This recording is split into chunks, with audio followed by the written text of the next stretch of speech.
병원을 선택하기 전 가장 먼저 살펴보게 되는 의사 이력서. 이력서를 보고 안심했는데 알고 보니 이 이력서가 모두 가짜였다면 어떨 것 같으신가요? 전국 각지에서 정형외과 전문의로 활동한 정모 씨의 소개글입니다. 눈에 띄는 이력들이 빼곡히 나열되어 있는데요. 의학 석사를 마치고 외래 교수를 했고 해군병원에 연수를 가거나 소방서장으로부터 위촉장도 받았습니다.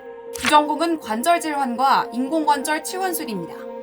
그런데 알고 보니 이 서류들 모두 위조 문서였습니다.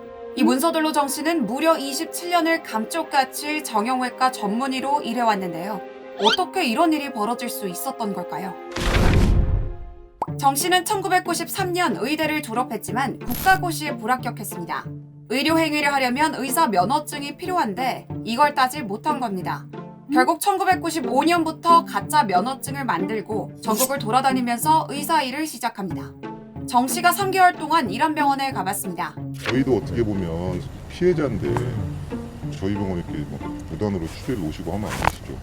병원 측은 자신들도 피해자라고 설명합니다.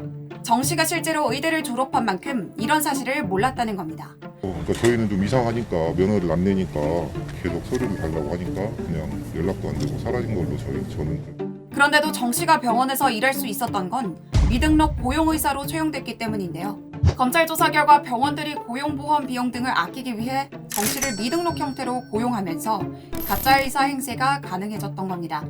정 씨는 병원장 명의로 전자의무기로 코드를 부여받고 환자를 진료해왔다고 합니다. 무면허로 수술하다 의료사고를 내고 피해자와 합의한 정황도 드러났는데요. 이 가짜 의사 행세는 한 병원 직원의 신고로 막을 내리게 됩니다. 검찰은 이렇게 전국 60곳이 넘는 병원에서 의사 면허증을 위조해 의료 행위를 한 혐의로 정 씨를 지난 2일 구속 기소했는데요. 확인 없이 정 씨를 채용한 병원 관계자 9명도 함께 재판에 넘겼습니다. 정 씨의 과감한 범행 어떻게 가능했을까요? 제도적 허점이 컸습니다. 법조인의 경우 변호사협회 홈페이지에서 변호사 이름을 검색하거나 신분증 진위 여부를 확인할 수 있는데요.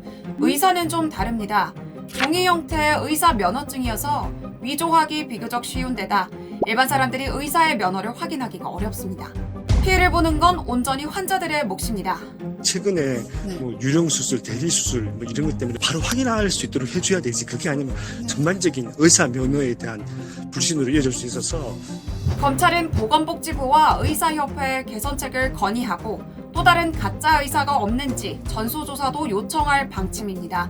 의사협회 측도 논의를 이어나가겠다는 입장입니다.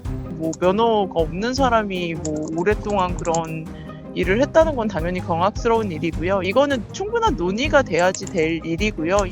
의료 시스템에 대한 불신을 해소하기 위해서라도 재발 방지책 마련이 시급해 보입니다.